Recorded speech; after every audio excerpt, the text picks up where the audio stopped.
સમાપ્તિ થાય છે. આ વ્રત પરણેલી બહેનો કરે છે. દિવાસો અર્થાત જેમાં 100 પર્વનો વાસો હોય, દિવાસાથી લઈને દેવ દિવાળી સુધી 100 દિવસ થાય છે. અને આ 100 દિવસ પ્રમાણે જોઈએ તો જેટલા પણ વ્રત ત્યોહાર આવે છે, જે આ ચાતુર્માસ વ્રત ત્યોહારથી ભરેલા રહે છે, તે સર્વનું ફળ પ્રાપ્ત થાય છે. એવો આ દિવાસાનો મહિમા છે. આજે જે બહેનો વ્રત કરે છે તેઓ સ્નાનાદિથી પરવારીને સ્વચ્છ વસ્ત્ર ધારણ કરે. મા એ વ્રત જીવ્રત જયા અને વિજયા માને પૂજા થાય છે. આજના દિવસે ભગવાન ભોળાનાથ દેવી પાર્વતીની પણ પૂજા કરી શકાય છે. આ વ્રત અખંડ સૌભાગ્ય અને સંતાન સુખ માટે કરવામાં આવે છે. આ વ્રતનો મહિમા ઘણો છે. આજથી જ દશામાના 10 દિવસનું વ્રત પણ આરંભ થાય છે. માટે દિવાસાની સાથે દશામાનું પૂજન પણ થઈ શકે છે. જે બહેનો દશામાનું વ્રત કરે છે તેઓ આજે મા દશામાની પૂજા પણ આરંભ કરે. આજે આપણે આ વિડીયોમાં દિવાસાની વ્રત કથા સાંભળીશું. જો આપને આ વિડીયો પસંદ આવે તો લાઈક કરજો, શેર કરજો. આપ આ ચેનલ પહેલી વખત જોઈ રહ્યા છો તો સબસ્ક્રાઇબ કરી લેજો, જેથી આવનારા વિડીયોની માહિતી આપ સુધી તુરંત પહોંચી શકે. ધન્યવાદ. યા દેવી સર્વભૂતેષુ માતૃરૂપેણ સંસ્થિતા નમસ્તસ્યે નમસ્તસ્યે નમસ્તસ્યે નમો નમઃ. બોલો માં ભવાની દુર્ગા દેવીની જય. એક હતા બ્રાહ્મણ અને એક હતી બ્રાહ્મણી. બ્રાહ્મણ જ્ઞાની તથા ધાર્મિક હતા, જ્યારે બ્રાહ્મણી માયાળુ અને દયાળુ સ્વભાવના હતા. બ્રાહ્મણ બ્રાહ્મણી બધી વાતે સુખી હતા, પરંતુ તેમને એક વાતની ખોટ હતી. તેમને ત્યાં સંતાન ન હતું.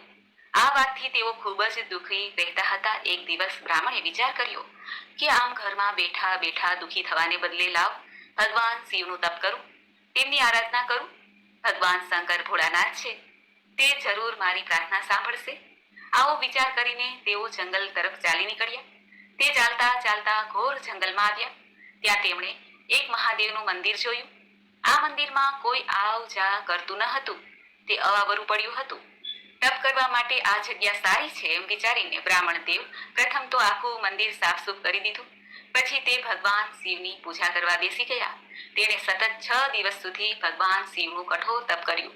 છતાંય ભગવાન શિવ પ્રસન્ન થયા. એટલામાં એક પારધી ત્યાં એક બકરું લઈને આવી ચડ્યું. તેણે તો જય ભોલેનાથ કહીને બકરાના ગળા ઉપર તલવારનો ઘા ઝીકી દીધો. તરત જ મહાદેવજી પ્રસન્ન થયા અને બોલ્યા, માંગ માંગ, તારે શું જોઈએ છે? ત્યારે પારધી કહે છે, હે શિવશંકર, મારે તો 7 દીકરા જોઈએ છે. ત્યારે ભગવાન મહાદેવે કહ્યું, તથાસ્તુ. પ્રભુ તો અંતર ધ્યાન થઈ ગયા. પારધી તો વરદાન લઈને ચાલ્યા ગયા. આ જોઈને બ્રાહ્મણને આશ્ચર્ય થયું. તે વિચારવા લાગ્યા કે હું સતત 6 દિવસથી ભૂખ્યો તરસ્યો તપ કરું છું, છતાં શિવજી પ્રસન્ન થયા અને આ પારધીએ એક નિર્દોષ પ્રાણીનો જીવ લીધો કે તરત જ પ્રભુ પ્રસન્ન થઈ ગયા અને વરદાન પણ આપી દીધું. શું ભગવાનના ઘેરે પણ આવો ઘોર અન્યાય છે? આવું જોઈને બ્રાહ્મણ ગુસ્સે થઈ ગયા. તેણે મહાદેવજીના શિવલિંગ ઉપર માથું પછાડીને મરી જવાનો નિર્ણય કર્યો. બ્રાહ્મણ જેવા શિવલિંગ પર માથું પછાડવા ગયા કે ત્યાં જ ભગવાન મહાદેવ ફરી પ્રગટ થયા અને બોલ્યા, હે બ્રાહ્મણ, મારા શિવલિંગ ઉપર માથું પછાડી તું શા માટે આપઘાત કરે છે? બોલ, તારે શું જોઈએ છે? ત્યારે બ્રાહ્મણે કહ્યું, હે પ્રભુ, હું રોજ તમારી સેવા કરું છું, છતાં મારા ઘેરે પારણું બંધાતું નથી. જ્યારે પેલા પારધીને તો તમે ઘડીકમાં જ 7 દીકરા આપી દીધા. આ સાંભળીને પ્રભુએ બ્રાહ્મણ દેવને સાંત્વના આપી અને કહ્યું, બ્રાહ્મણ, જો પેલો છાણનો પોદળો, તેમાં કેટલા કીડા ખદબદે છે.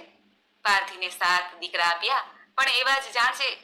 જા, હું તને એક જ દીકરો આપીશ, પણ તું એને પૂરું ભણાવજે ને તે પૂરું ભણી રહે પછી જ એને પરણાવજે. એ પહેલા તેના લગ્ન કરીશ નહીં. સારું કહીને બ્રાહ્મણે તો પ્રભુને પ્રણામ કર્યા. પ્રભુ અંતર ધ્યાન થઈ ગયા અને બ્રાહ્મણ ઘેરે પાછા ફર્યા. થોડા દિવસમાં તો બ્રાહ્મણીને ગર્ભ રહ્યો. પૂરા 9 માસ થયા એટલે રૂપાળા દીકરાએ જન્મ લીધો. બ્રાહ્મણ બ્રાહ્મણીના તો હરખનો પાર ન રહ્યો. દિવસે દિવસે દીકરો મોટો થવા લાગ્યો. દીકરો 5 વર્ષનો થયો એટલે બ્રાહ્મણે તેને નિશાળે મૂક્યો. ભણવામાં ખૂબ જ હોશિયાર. એકવાર વાંચે કે આખો પાઠ તેને મોઢે થઈ જાય. ધીરે ધીરે દીકરો મોટો થવા લાગ્યો. તે 12 વર્ષનો થયો કે ગામે ગામેથી તેના માગા આવવા માંડ્યા. આ જોઈને બ્રાહ્મણ બ્રાહ્મણી તો હરખાઈ ઉઠ્યા. હરખમાં ને હરખમાં તેઓ ભગવાન શિવને આપેલ શરત પણ ભૂલી ગયા. દીકરાનો અભ્યાસ હજુ પૂરો થયો ન હતો. બ્રાહ્મણે તો સારી દીકરી જોઈને પોતાના દીકરાનું સગપણ કરી નાખ્યું અને સારું મુહૂર્ત જોઈને લગ્ન પણ લઈ લીધા. તેણે સગા સંબંધીઓને તેડાવીને જાન જોડી અને ઉપડ્યા વેવાઈને ઘેર. ખૂબ જ હરખભેર દીકરાના લગ્ન પતાવી દીધા. 3 દિવસ પછી કન્યાને લઈને જાન પાછી ફરી. રસ્તામાં પવનનું ભારે તોફાન થયું. આકાશમાં વાદળા ચડી આવ્યા અને વીજળીના ચમકારા થવા લાગ્યા. જોત જોતામાં તો મુસળધાર વરસાદ તૂટી પડ્યો.